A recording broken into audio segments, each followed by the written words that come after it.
KCR trap లో రేవంత్ రెడ్డి రైతు రుణమాఫీ చేస్తానని ఒట్లు, గ్యారంటీలు అమలు చేస్తానని మాట. అంతకు ముందు అన్ని చేసేసామని బిల్డప్పులు. ఇప్పుడు నోరు తెరిచి దేవుడిపై ప్రమాణాలు. రైతులు కేసీఆర్ ఒత్తిడి తట్టుకోలేక నిధుల విడుదల.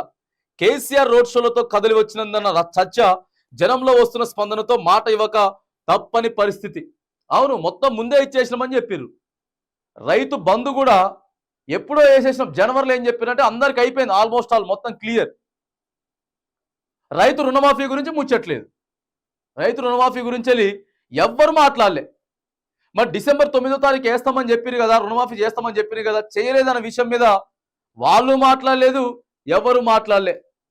ఇక ప్రతిపక్షం వాళ్ళంతా బయలుదేరి రోడ్ల పంటి పోయి సభలు పెడతా ఉంటే, రైతు బంధు చక్కగా రాలేదని చెప్పి రైతులు వాళ్ళ నోటితోనే చెప్తా ఉంటే, అరే మనం వేసినాం కదా రైతు బంధు పైసలు పర్లేదని చెప్పి మళ్ళీ రైతు బంధు పైసలు వేసే ప్రయత్నం చేస్తా ఉన్నారు.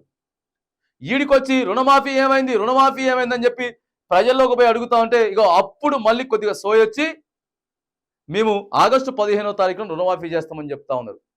ఈ చర్చ ఎక్కువైపోయింది తెలంగాణ రాష్ట్రంలో.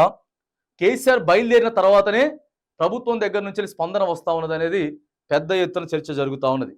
కేసీఆర్ మాట్లాడితేనే ఇగో మళ్ళీ రైతులకు పైసలు వచ్చేటటువంటి ఆస్కారం ఉన్నది, రుణమాఫీ అయ్యేటటువంటి ఆస్కారం ఉన్నది. అంటే కేసీఆర్ తెలంగాణ ప్రజల కోసం, తెలంగాణ రైతుల కోసం మాట్లాడుతూ ఉన్నాడని కూడా మరి ఇక్కడ మనకి క్లియర్గా అర్థమవుతా ఉన్నది. బీఆర్ఎస్ అధినేత కేసీఆర్ ట్రాప్ లో సీఎం రేవంత్ రెడ్డి పడ్డారా అంటే అవుననే సమాధానం వస్తుంది. మొన్నటి వరకు హామీలన్నీ అమలు చేశామని చెప్పుకున్న రేవంత్ రెడ్డి ఇప్పుడు చేస్తామంటూ దేవులపై ఒట్లు వేసే స్థాయికి వచ్చారు. దీనికి కారణం కేసీఆర్ అనే చర్చ జనంలో జరుగుతోంది. ఎప్పుడైతే గులాబీబాద్ జనంలోకి వచ్చి బస్సు యాత్రలు, రోడ్ షోలు చేస్తూ జనంతో మమేకమవుతూ ప్రభుత్వాన్ని నిలదీయడం మొదలుపెట్టిర్రో అప్పటి నుంచే హామీలపై రేవంత్ రెడ్డి ఆచితూచి స్పందించడం స్టార్ట్ చేశారన్నది జనం చెబుతున్న మాట.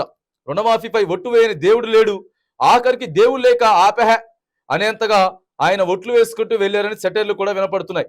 నన్ను నమ్మండి, హామీలన్నీ అమలు చేసే బాధ్యత నాది అంటూ చెప్పక తప్పని పరిస్థితిని రేవంత్ రెడ్డికి కేసీఆర్ కల్పించారనేటువంటి చర్చ కూడా జరుగుతూ ఉన్నది. అవును, మరి ముఖ్యమంత్రి గారు రోజుకు ఒక దేవుని మీద, రోజుకో దేవత మీద నేను రుణమాఫీ చేస్తా అని చెప్పి ఈయనేమో నువ్వు ఎప్పుడు రుణమాఫీ చేస్తావని చెప్పి ఈయన అడుగుతాడు కేసీఆర్. ఈసారేమో మొత్తం నేను ఓట్లేస్తా అంటే మరి ఎవరు నడిపిస్తారు? ఇడా ఎవరి ట్రాప్లో ఎవరు పడ్డట్టు? అవునా కాదా? ఎవరు భయపడుతున్నట్టు? ఎవరికి భయపడుతున్నట్టు? ఎవరు ఈ ట్రాప్లో ఎవరు పడుతున్నట్టు? ఇదంతా కూడా ప్రజల చర్చ జరుగుతూ ఉన్నది.